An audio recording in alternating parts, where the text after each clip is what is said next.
The restaurant was warm that evening, glowing with soft lights and the quiet murmur of conversations blending together like music designed to calm the soul. People laughed, forks clinked gently against plates, and waiters wove through tables with the practiced grace of those who understood how fragile a peaceful moment could be. And in the middle of all that gentle normalcy, a mistake happened. It was small, barely anything at all. A glass tilted, slipped from trembling fingers, and spilled water across a linen tablecloth. A napkin floated to the floor. The sound was quiet, almost insignificant. But to her, it felt like thunder. Because she knew the man sitting across from her. She knew his silences weren't silent. She knew his stare was a storm waiting for the right second to strike. She whispered, "I'm sorry. I'm so sorry." And her apology already sounded like something broken, something practiced, something she had repeated too many times to still feel like herself. He leaned in, not kindly, not with concern. But with the sharpness of someone who saw mistakes as opportunities for cruelty. His voice wasn't loud. It didn't need to be. He whispered. "When we get home, you're dead." And somehow, in that whisper, more violent than any shout, the room grew colder. She felt her hands go numb. Her throat tightened. Her heart stumbled in her chest like it wanted to escape before the night grew darker. And though his threat was barely audible, the words carried a violence strong enough to fill the entire table with dread.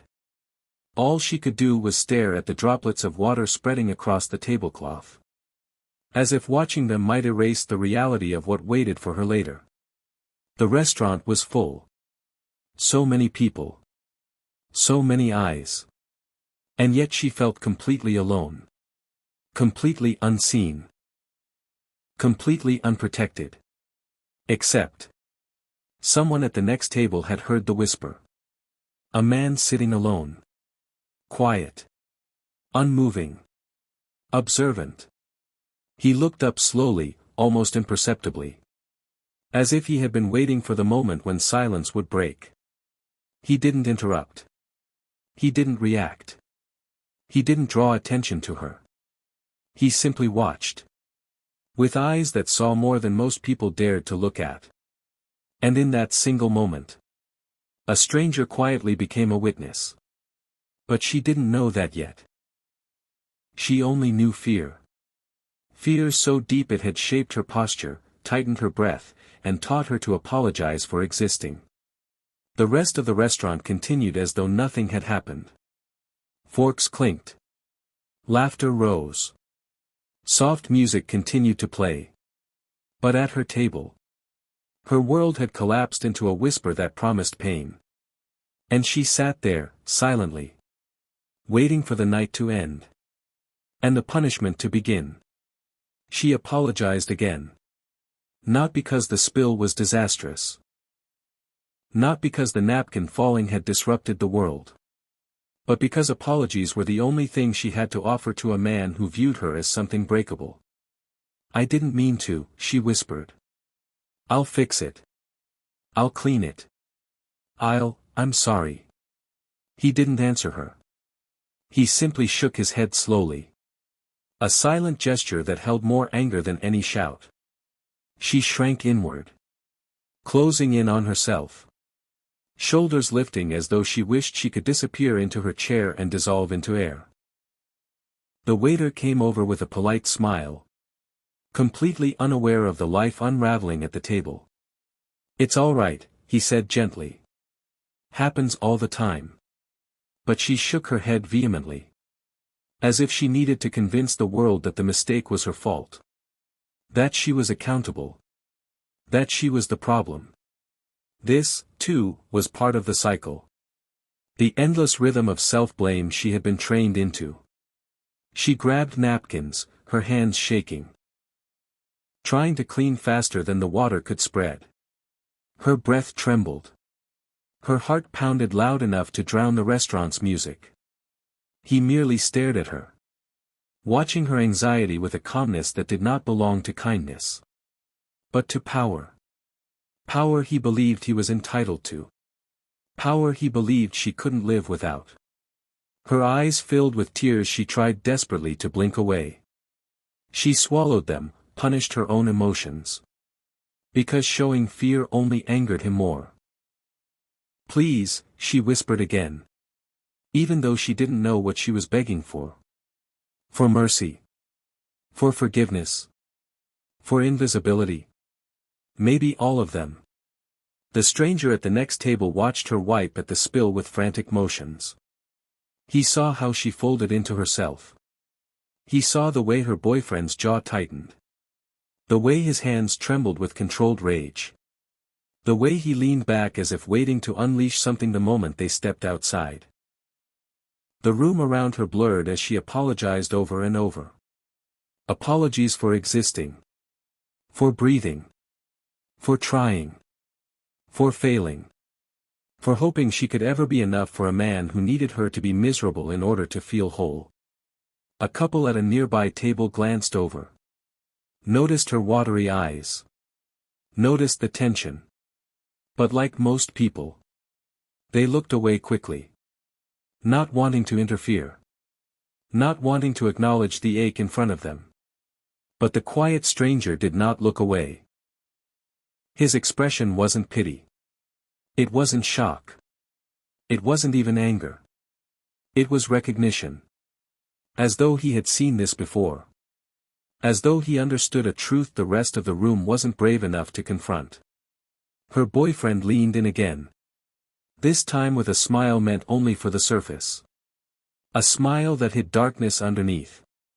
"Stop crying," he murmured. With a coldness sharp enough to freeze blood. "You're embarrassing me." She bit the inside of her cheek until she tasted blood. Forcing herself to stop the tears that begged to fall. This was the humiliation she had come to live with. This was the quiet violence that never left bruises visible to the world. And as she shrank further into her chair, the stranger across from her saw something important.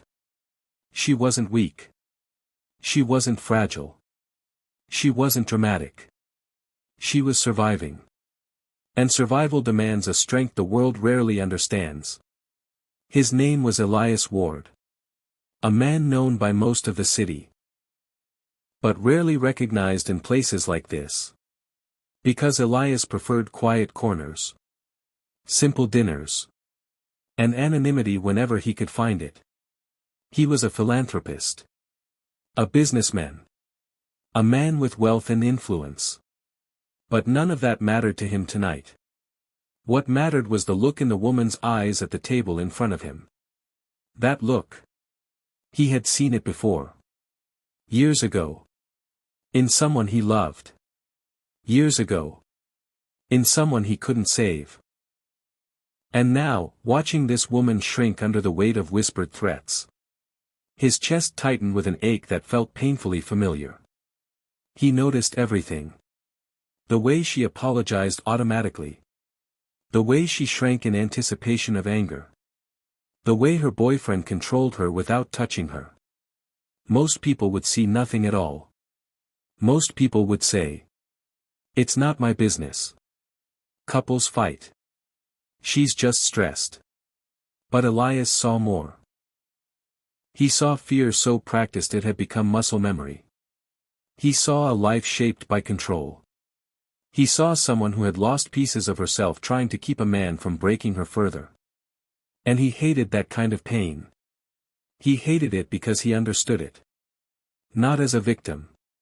But as someone who had watched someone he cared about be consumed by it. It wasn't his place to intervene. Not yet. Not without reason. Not without invitation. But his mind replayed the moment he heard the threat. "When we get home, you're dead." It replayed like a siren inside him. He clenched his jaw, swallowing his anger. Anger wasn't useful here. Anger didn't help victims. It only escalated the abusers. No. What she needed was something else. She needed safety. She needed a choice. She needed to know that the world still held places where people weren't cruel. He lowered his eyes to his meal. But his thoughts never left her table. He was a stranger to her. And yet in that moment, he cared more for her well-being than the man who claimed to love her ever had. The man stepped away to answer a phone call. A call he answered with unnecessary irritation. As though even his ringtone had offended him. She remained at the table.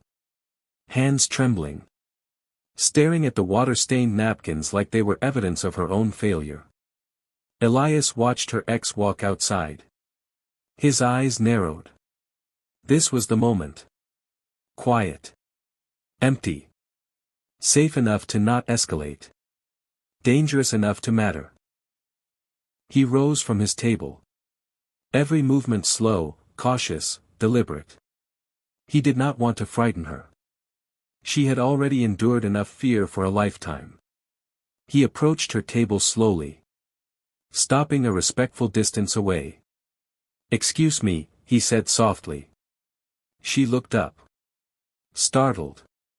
Eyes red. Breath sharp. "I'm not here to intrude," he continued gently. "I just wanted to give you something." He reached into his wallet and pulled out a card. A simple one.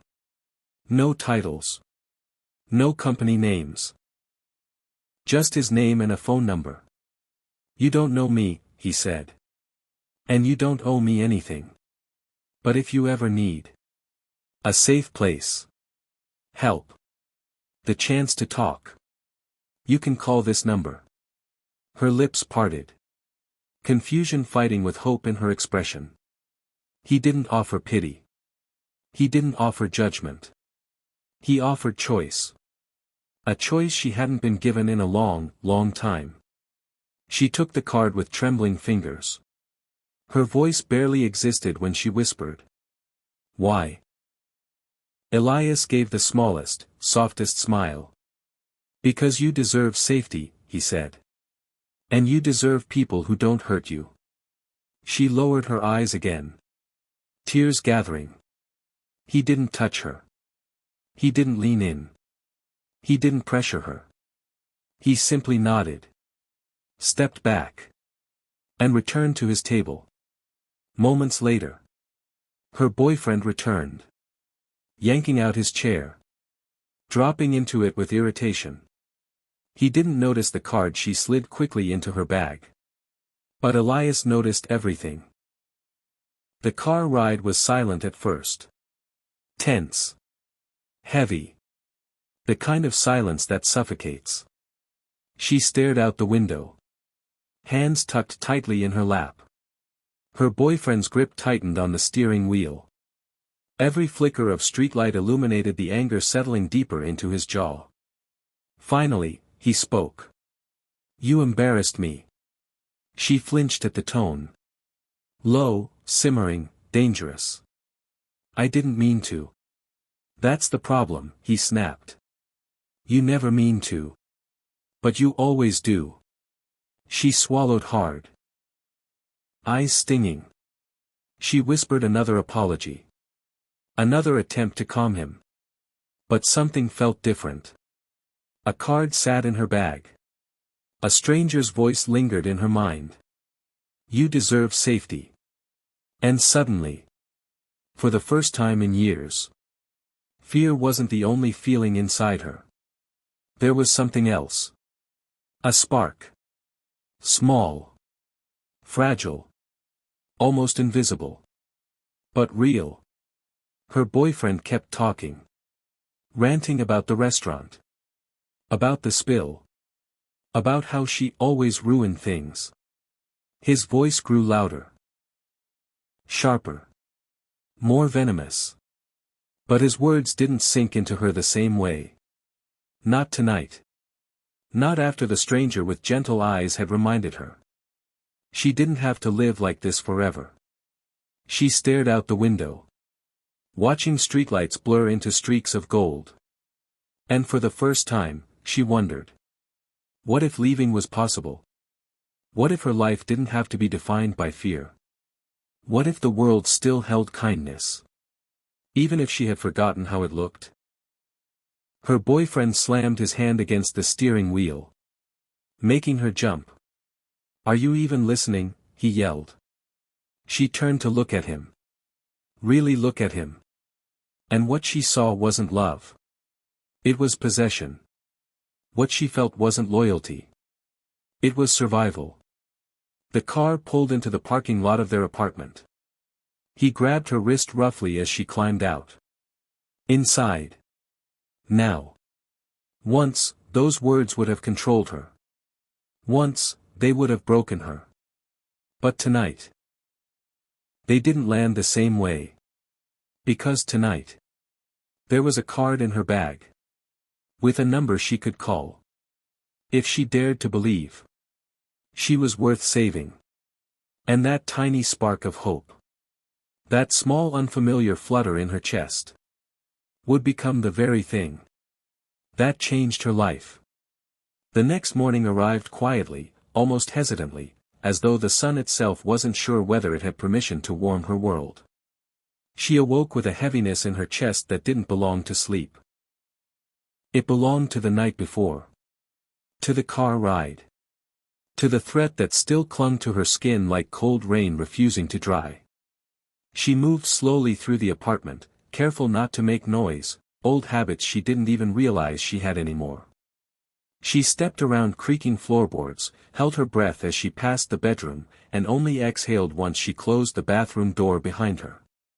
And when she stared at her reflection, she didn't recognize the woman looking back. Eyes tired. Shoulders curled. A quiet sadness tugging at the corners of her mouth. She dressed quickly, quietly, and slipped out of the apartment before he woke up. The hallway felt safer than home. The air outside felt safer than the walls she lived within. She walked fast, almost running, until she reached the small cafe where she and her friend often met. A place filled with warm colors and soft music. A place untouched by fear. Her friend was already there. Waiting, sipping coffee, scrolling through her phone. She looked up with a smile, but that smile faded the moment she saw the tremble in the woman's hands. Something was wrong. Her friend set down her cup, eyebrows knitting together, worry replacing her casual expression. She opened her mouth to speak, but the woman shook her head quickly. She wasn't ready. The words were too heavy. Too tangled. Too dangerous to release without unraveling completely. But her friend didn't push. Not at first. They sat in silence for a moment, as the world carried on around them, milk steaming, cups clinking, quiet laughter rising from nearby tables, normalcy swirling like a bomb she wasn't able to feel. Her friend leaned in gently, voice soft. She said she understood something was wrong. She said she didn't need the whole story. She only needed to know the truth. Was she safe? The woman looked down at her hands, twisting them together, the weight of that question pulling at the deepest parts of her. Safe. Such a simple word. Such a complicated reality. She whispered that she didn't know. The friend reached across the table, her hand resting atop hers, not forceful, not demanding, just present. A reminder that someone still cared. That someone could still see her. That someone still wanted to understand. The woman tried to smile. Tried to insist she was fine. Tried to mask the pain behind practiced reassurances. But her friend had known her too long. Known the version of her before the fear, before the apologies, before the isolation. Her friend finally said the words she had been avoiding. This isn't you. And for the first time, the woman felt the cracks forming. Her chest tightened. Her throat burned. Her eyes filled. She whispered that she spilled water at the restaurant. A small mistake.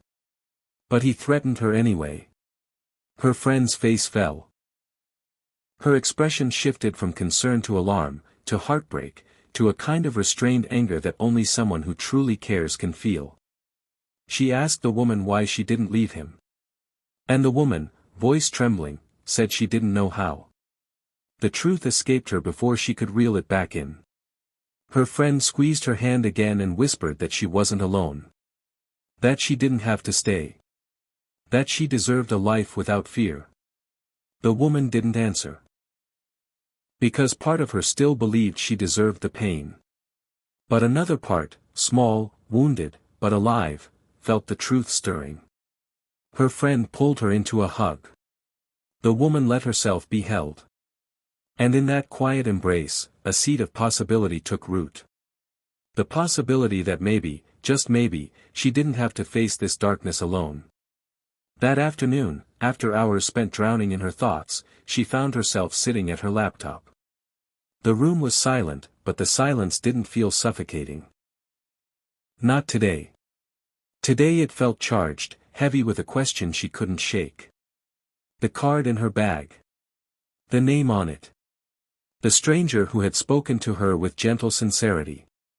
Elias Ward. She hesitated for a long time. Her finger hovered over the search bar as she tried to convince herself that looking him up meant nothing, that it was harmless curiosity, nothing more. But deep down she knew the truth. She was searching for a lifeline. Her breath trembled as she typed his name. Elias Ward.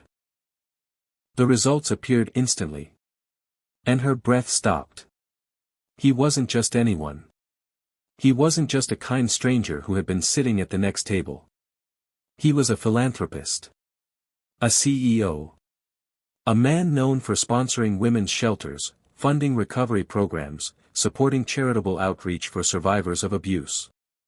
Article after article painted a picture of a man who wasn't driven by ego or reputation. But by purpose.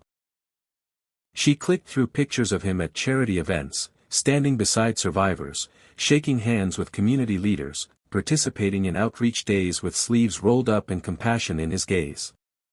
Her chest tightened. Why would someone like him help someone like her?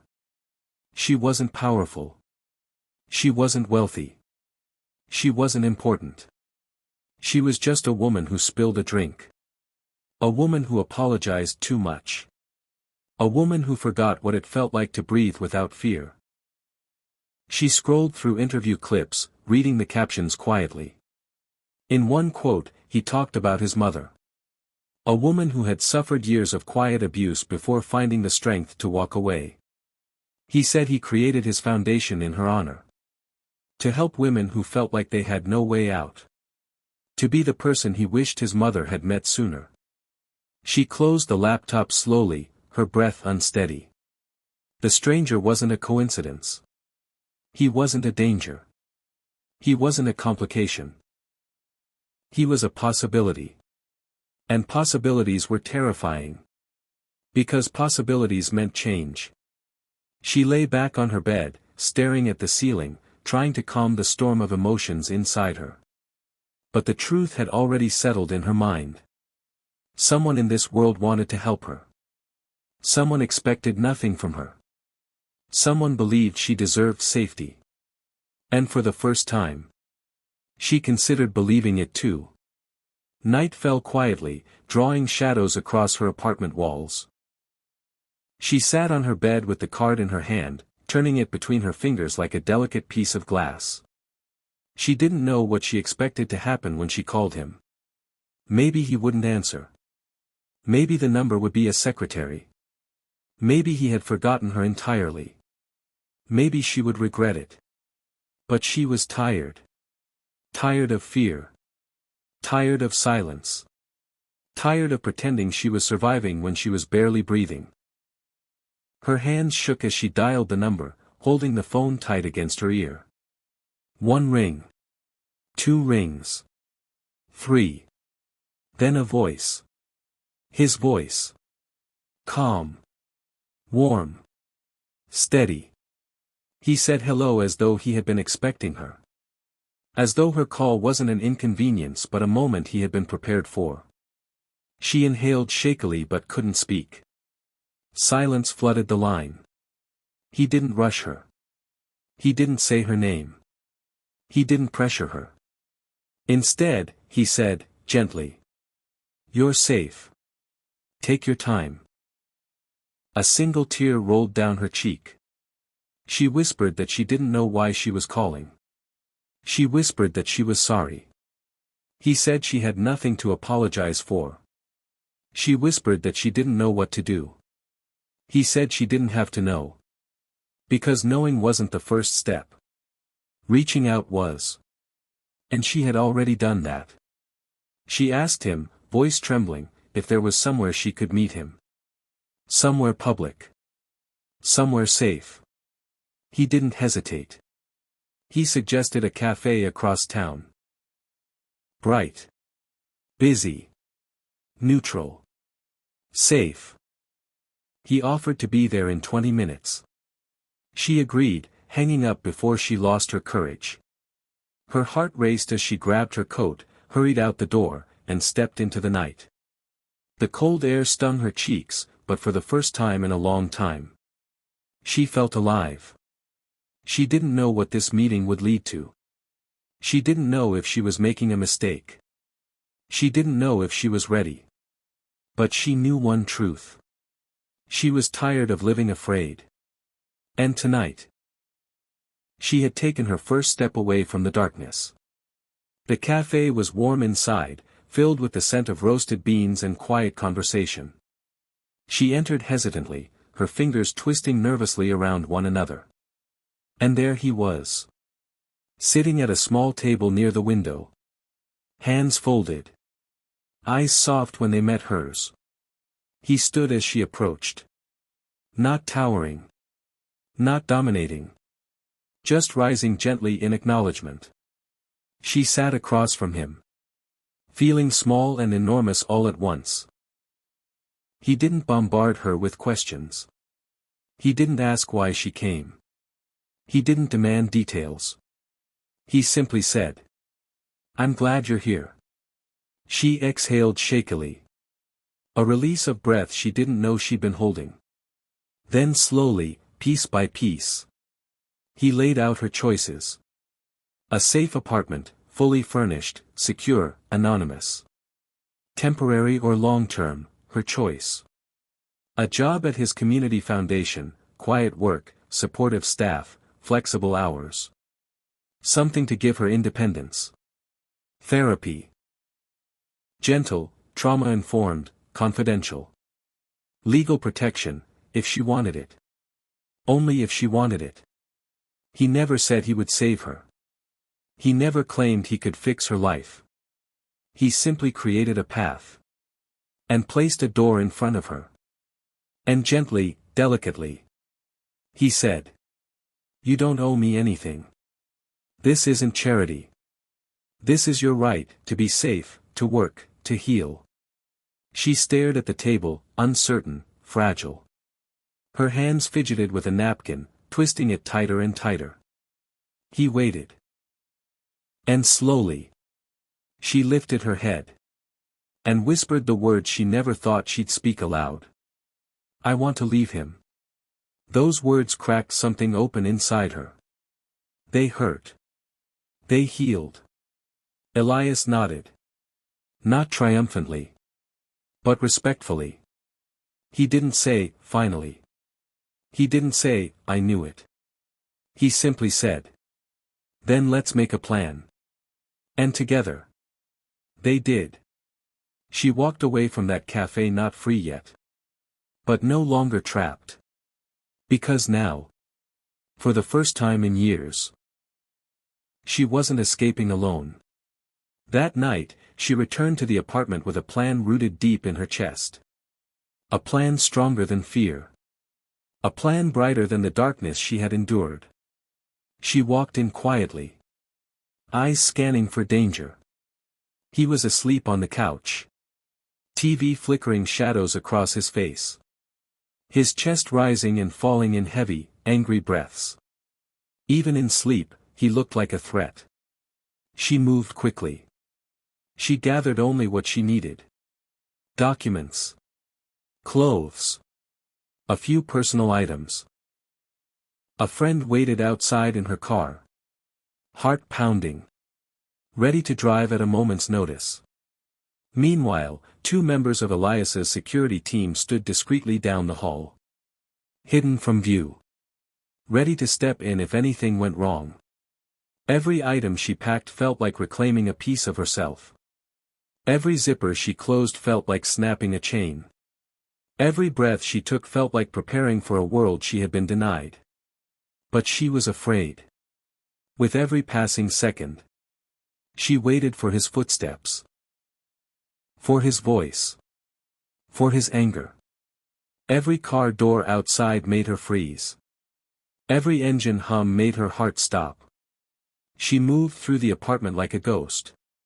Quiet. Deliberate. Determined. And when she slipped her bag over her shoulder, the final piece ready, she paused. Her eyes landed on a framed picture of the two of them. Smiling. Pretending. A lie immortalized. She picked it up. Held it for a moment. And then put it face down on the table. The lie ended tonight. She nodded to herself. Stepped out of the apartment. And closed the door behind her for the last time. Her friend exhaled in relief as she slid into the car. One of the security officers gave a small signal. The coast was clear. As the car pulled away, the city lights glittered in the distance. A world she could finally enter freely. Behind her, the storm she feared slept unaware. Ahead of her, a new life waited. Just beyond the next sunrise. The hallway outside the apartment was too quiet. A stretching, echoing quiet that made her acutely aware of every sound she made. Her footsteps felt loud, even though they barely touched the floor. Her breathing felt heavy, even though she forced it to stay contained. She paused for a moment, clutching the strap of her bag. The weight of everything she owned. Or at least everything she allowed herself to take. Pulling at her shoulder. Then she looked down at the folded piece of paper in her hand. A note. Not an explanation. Not an apology. Just a truth she never thought she'd be brave enough to write. She slipped it under the door, her fingers trembling not from fear, but from release. There was no more pretending. No more shrinking. No more lying to herself. She straightened slowly, her breath quivering as she forced air back into her lungs. The elevator button glowed softly beneath her thumb. And as she waited, her heartbeat thundered in her ears. For years, she had imagined this moment. Walking away. Choosing herself. Choosing survival. Choosing a life where she didn't fear the sound of the front door opening. She had imagined it 1,000 ways. But she never imagined it would actually happen. When the elevator doors opened with a soft chime, she stepped inside and pressed the lobby button. The doors slid shut. And she found herself alone. Truly alone. For the first time in longer than she could measure. The elevator descended slowly. As if giving her time to fully understand the magnitude of what she had done. Time to feel it. To breathe it. To absorb the finality. Her hands trembled. Her throat tightened. And then, unexpectedly, uncontrollably, her chest broke open. Tears spilled from her eyes. Not out of fear. But out of release. Silent sobs shook her shoulders as she leaned against the cool elevator wall. It wasn't weakness. It was years of pain melting. Years of begging herself to be stronger. Years of convincing herself she deserved cruelty. Falling away in trembling waves. The elevator doors opened slowly into the lobby. But she didn't step out immediately. She wiped her face. Straightened her back. And closed her eyes for a moment. She whispered to herself that she could do this. Not perfectly. Not confidently. But she could do it. And when she stepped into the lobby, carrying her bag and her courage, she wasn't the same woman who had entered the building hours earlier. She was someone who had begun the process of reclaiming her life. The drive to the safe apartment passed in a blur. Streetlights streaking across the windows. City shadows shifting like silent guardians guiding her into a new chapter.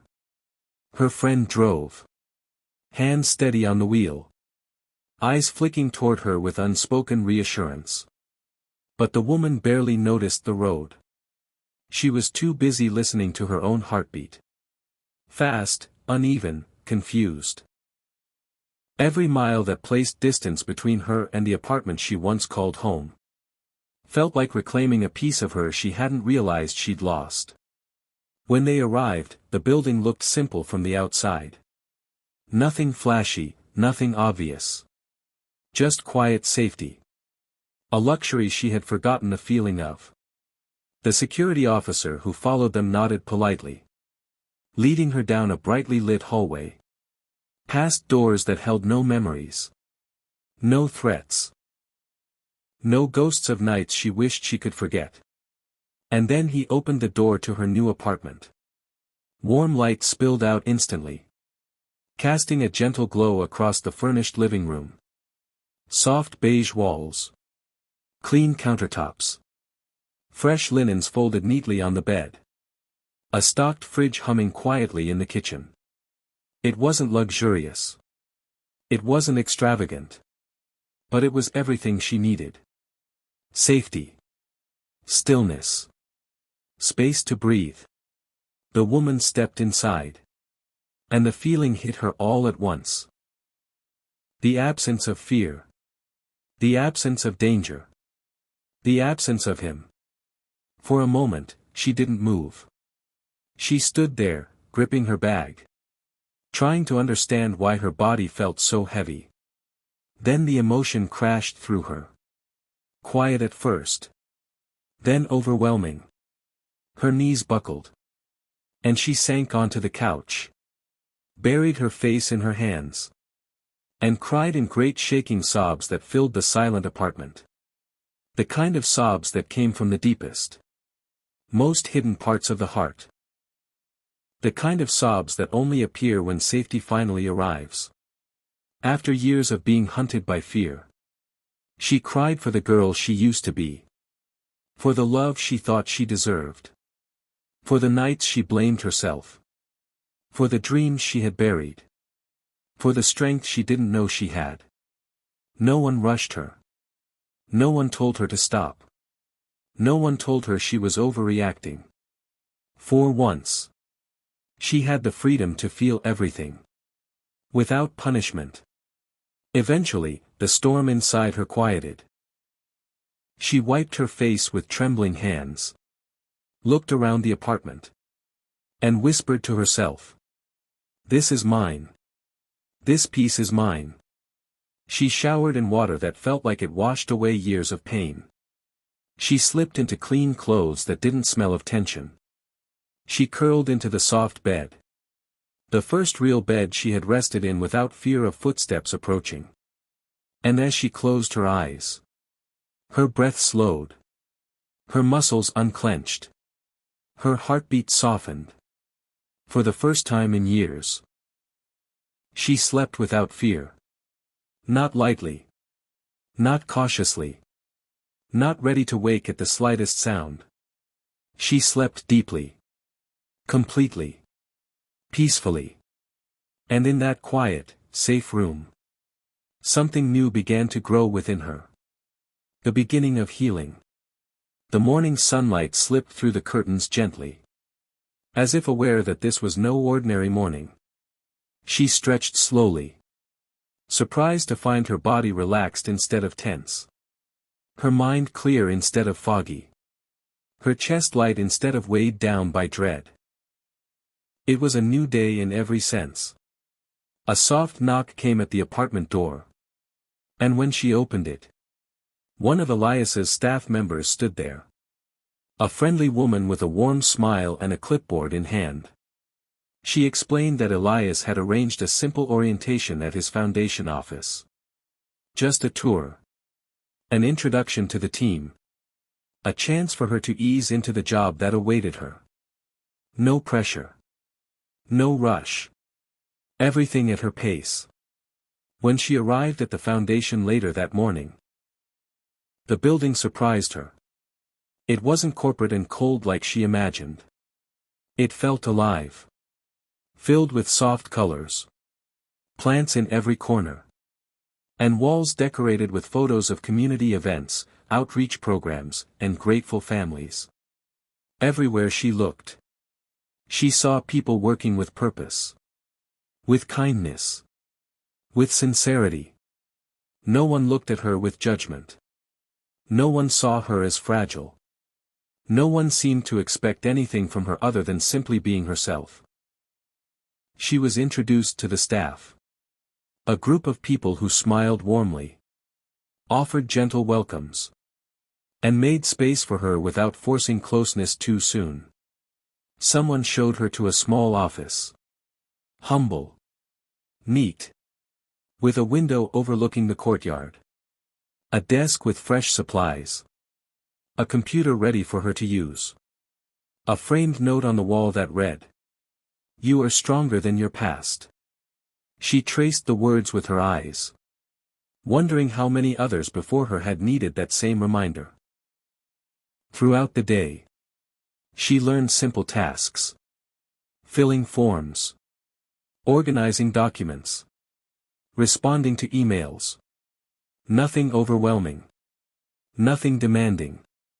Yet every small accomplishment felt enormous. A step toward independence. A step toward a future she never allowed herself to consider before. She caught glimpses of Elias through the glass walls. Him speaking with staff. Walking through the halls. Offering guidance and warm encouragement. He didn't approach her. Didn't hover. Didn't ask how she was adjusting. He simply allowed her space to exist in her new life. Without pressure or expectation. And in that quiet respect, she found comfort. When she left the office at the end of the day, the city felt different. Brighter. Gentler. Full of possibilities she had once believed belonged to other people. Today had not been perfect. She still felt fear. She still worried he might find her. She still fought with old habits that whispered she wasn't worthy. But she also felt pride. Small, fragile, but real. A new world had opened to her. And she was learning to walk in it.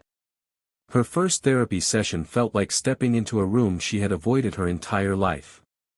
A room filled with truths she wasn't sure she was ready to face. The therapist greeted her with a gentle smile. Inviting her to sit wherever she felt comfortable. There were no harsh lights.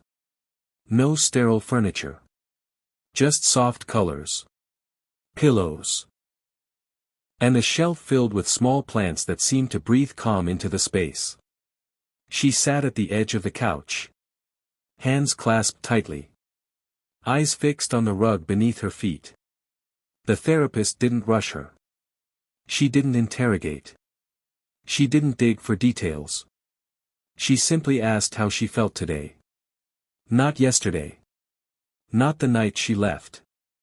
Not about the years of fear. Just today. The woman hesitated, searching for an answer she didn't know how to give. She said she felt strange. She said she felt like she was floating. She said she felt wrong for taking up space in a safe place. The therapist nodded gently. Explaining that emotional abuse rewires the mind. That it teaches people to doubt safety. To fear peace. To expect punishment even when none is coming. For the first time, the woman realized she wasn't overreacting. She wasn't too sensitive. She wasn't dramatic. She was traumatized. And trauma had its own language. Its own wounds. Its own timeline. The therapist guided her through understanding the patterns. The cycle of control. The manipulation disguised as love. The isolation. The small cruelties that grew into weapons. And as the woman listened, her chest tightened with realization. It wasn't her fault. None of it. She hadn't been weak. She hadn't been stupid. She hadn't been blind. She had been conditioned. Shaped by someone who used love as a leash. Her eyes filled with tears as the therapist spoke about reclaiming identity. Rebuilding confidence. Relearning trust. And understanding the difference between kindness and control. For the first time in her life, the woman felt seen. Not as a victim. Not as a problem. Not as a burden. But as a human being who had survived something she never should have endured. When the session ended, she stepped outside with a new clarity blooming within her. Healing wasn't a destination. It was a journey. A long one. A painful one. But one she was strong enough to take. And she wasn't walking it alone. Days turned into weeks. And slowly, very slowly, her world expanded. She learned new skills at the foundation. Filing systems. Communication. Project coordination. The kind of work that required focus and offered purpose. She started speaking more. Laughing occasionally. Sharing small moments with co-workers who treated her with gentleness rather than suspicion. She found herself standing a little straighter. Breathing a little deeper. Moving through rooms without bracing for impact. The spark inside her, the one Elias helped ignite, began to grow into a steady flame. She reconnected with her mother. A relationship she had been encouraged to distance herself from during the relationship. They spoke on the phone every night. Voices soft with apology. Relief. And love trying to heal from neglect. Her mother cried the first time she heard her daughter speak without fear. And the woman cried too. Not from sorrow, but from the realization that she had people who loved her long before he ever pretended to. She began cooking again. Reading again. Listening to music she once loved. Small things. But each one a sign of her returning to herself. Confidence didn't flood in all at once. It came in small pieces. A completed task at work. A successful therapy session. A morning she woke without anxiety gripping her chest. And each victory, no matter how quiet, was a brick in the foundation of the new life she was building. She wasn't healed yet. But she was healing. And that was enough. Strength comes quietly sometimes. Not in loud victories or grand gestures. But in the way a person stands a little taller without realizing it. In the way their voice no longer shakes the same way it used to. In the way their eyes stop looking for danger in every corner. But strength also attracts the attention of those who once thrived on weakness. It was a Wednesday afternoon at the foundation. The office hummed with soft productivity. Keyboards clicking. Printers humming. Gentle conversations drifting through hallways. She was sorting documents in the front office. Calm in a way she never used to be. Comfortable in a way she once believed impossible. Her life had begun to take shape around her. Slowly. Delicately. Like a flower blooming after a long and brutal winter. And then the door opened. Hard. Abrupt. Too forceful to be casual. She froze. The air shifted. The room tightened. He stepped inside. The man she once lived with. The man she once loved. The man she had escaped. His eyes found her instantly. Wild. Desperate. Burning with the twisted fury of someone who felt entitled to ownership. He said her name like a weapon. She felt her breath catch in her throat. The old instincts rushing forward. The urge to shrink. To appease. To disappear. But something happened instead. Her feet stayed planted. Her back stayed straight. Her voice stayed inside her chest. Steadying instead of shattering. Before he could take another step. Two Foundation security members stepped forward. blocking him with calm strength. His voice rose. Accusations. Demands. Rage dripping off every syllable. But she didn't back down. Not this time. Not here. Not anymore. She watched him rant. His face red. His fists tight. His chest heaving. He couldn't reach her. Not physically. Not emotionally. Not anymore. Something profound met him in her eyes. Something he didn't recognize. Power. Not the power he used to hold over her. Not the power rooted in fear. But her own power. The kind she had fought for. Earned. And reclaimed piece by painful piece. The security team escorted him backward. Step by step. Until he was forced out of the doors he had barged through. He shouted that she was nothing. He shouted that she would come crawling back. He shouted that she owed him everything. But the truth was written clearly in her eyes. She owed him nothing. The doors shut. The silence settled. She breathed. Not shallow. Not trembling. But steady. Free. Co-workers approached with concern. With hands on her shoulders. With gentle voices asking if she was all right. She nodded. Not weakly. Not fearfully. But firmly. Because in that moment, she realized a truth she had never recognized before. She wasn't the same woman he had once controlled. She was someone who had walked away. Who had rebuilt. Who had survived. Who had risen. And nothing he could say. Nothing he could scream. Could undo that. Healing is rarely loud. It does not arrive in grand declarations or sweeping revelations. It comes quietly.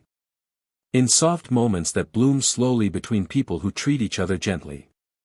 Her connection with Elias grew in that kind of quiet. There were no dramatic confessions. No sudden romance. No promises made too soon. Just small moments. Little threads of connection weaving themselves into something strong. They shared lunch sometimes in the courtyard. Simple meals eaten at a wooden bench beneath the sunlight. She would talk about the new skills she'd learned. And he would listen with a softness that made her feel heard. They laughed occasionally. A gentle kind of laughter that surprised her every time it escaped her lips. She didn't know she still had a laugh like that. Light. Real. Unburdened. Sometimes he told her stories from his travels. From his work. From the places where he saw pain and tried to ease it. And she listened. Not because she felt obligated. But because it felt safe to let someone else's voice fill the quiet. There were moments when their hands brushed accidentally. Fleeting. Unplanned. Electric. Moments when he looked at her just a second longer than before. Moments when her chest fluttered with something she didn't dare name yet. But they both understood. Nothing needed to be rushed. Nothing needed to be defined too soon. She was learning to trust the world again. He was giving her space to grow. And in that patience, something tender blossomed. She noticed him more than she intended to. The way he smiled quietly when he read emails. The way he always held the door open for others. The way he paused to talk kindly with staff. No matter how busy he was. He noticed her too. The way she carried herself with newfound confidence. The way she supported co-workers. The way she lit up when she accomplished something she once doubted she could do. Their connection was not a rescue. Not a repayment. Not a dependency. It was mutual respect. Mutual admiration. Mutual ground carefully tending to something delicate. And though neither said it aloud, they both felt it. A slow-burn spark. A quiet affection growing between two people who had learned the value of gentleness the hard way. The evening of the Foundation's annual Night of Gratitude arrived. A night dedicated to honoring survivors, volunteers, and staff who had changed lives through compassion. The hall glowed with soft lights. Tables dressed in elegant yet simple decor. Walls lined with handwritten letters from women who had found safety through the Foundation. She walked in slowly, her breath catching at the sight of so many people. Faces filled with stories of pain, healing, strength, hope. She touched the letters gently, reading messages from strangers who had walked roads similar to hers. Thank you for helping me breathe again. You didn't save me. You reminded me I could save myself. I found my courage because someone believed I deserved it. Each word echoed in her chest like a heartbeat awakening something deep inside her. Elias approached quietly, hands in his pockets, eyes soft with pride. Not the boastful kind, but the kind born from watching someone transform before your eyes. He asked how she was feeling. She said she didn't know how to put it into words. He nodded gently, because sometimes words weren't needed. The ceremony began. Survivors took the stage one by one, sharing their stories. Stories carved from suffering, stitched with resilience, woven with triumph. She listened, each story digging deeper into her heart, planting seeds of understanding. She wasn't alone. She wasn't weak. She wasn't invisible. She was part of something greater. A tapestry of strength built from people who refused to be broken. Then something unexpected happened. A woman stepped on stage. Older, graceful, with kind eyes that held the weight of years. She spoke about fear. About leaving. About rebuilding. About the stranger who once offered her a choice instead of judgment. And then she said Elias's name. The woman realized suddenly, lungs tightening with emotion, that the Foundation wasn't just built from generosity. It was built from personal loss, personal pain, personal determination. Elias had seen suffering up close. He had watched someone he loved fight a battle she should never have faced. And he had devoted his life to making sure others wouldn't face it alone. She looked at him differently then. Not as a CEO. Not as a rescuer. Not as a man who had helped her escape. But as someone who understood pain as deeply as she did. And when their eyes met across the table, she knew he recognized something in her too. Strength. Fire. Worth. The turning event wasn't a grand moment. It wasn't a confession. It wasn't dramatic. It was quiet. Personal. Transformative. It was the moment she realized. She wasn't healing for him. She was healing for herself.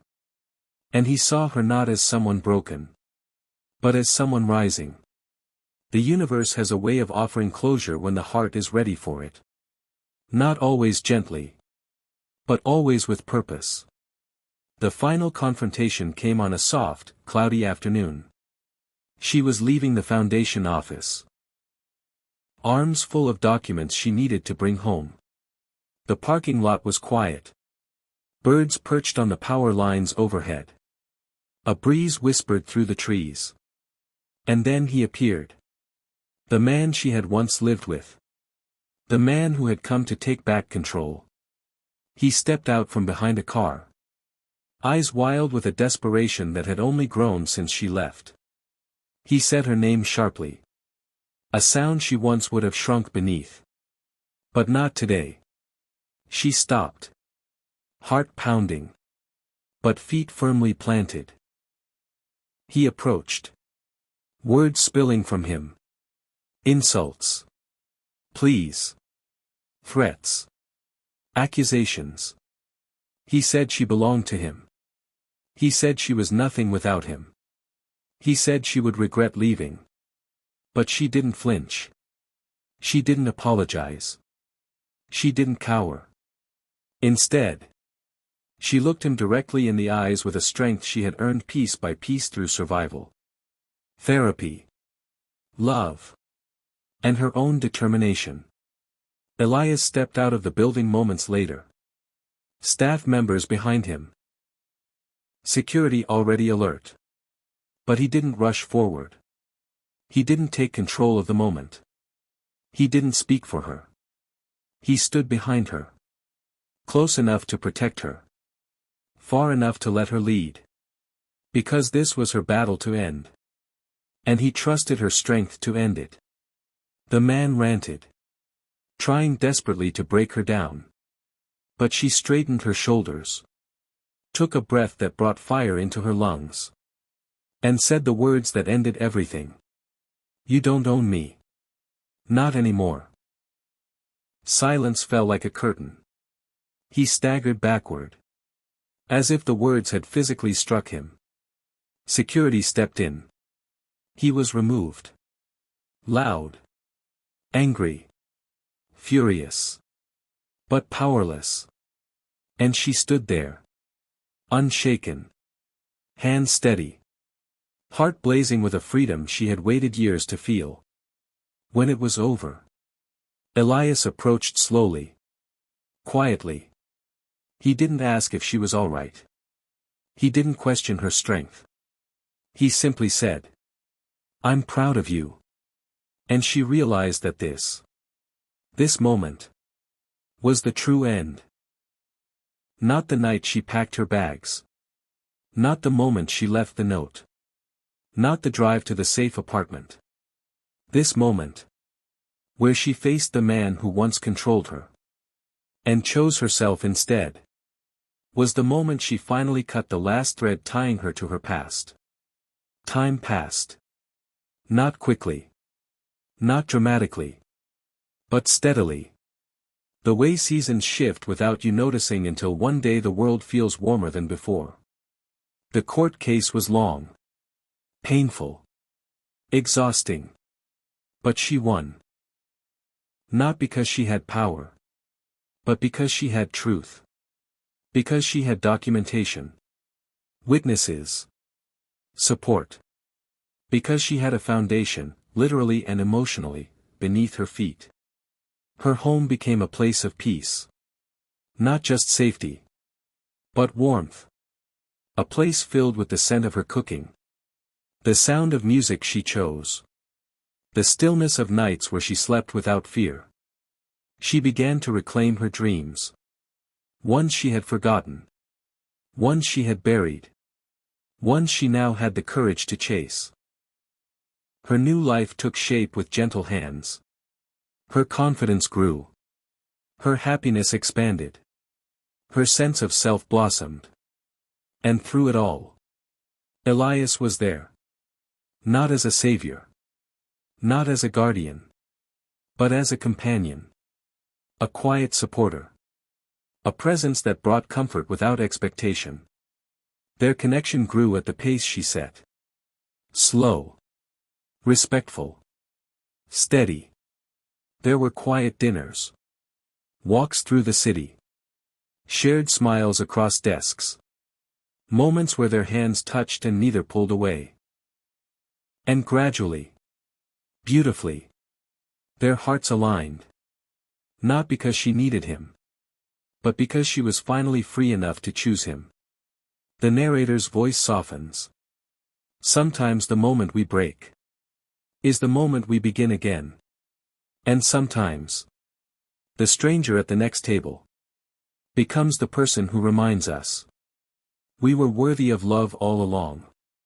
Her story didn't end with escape. It began with it. And what followed was a life built not on fear. Not on control. But on freedom. Healing. And a slow-growing love rooted in respect. A new life. A new heart. A new beginning. And the knowledge. Deep, permanent, unshakable. That she would never again shrink herself. To fit inside someone else's shadow. She had stepped into the light. And she wasn't going back.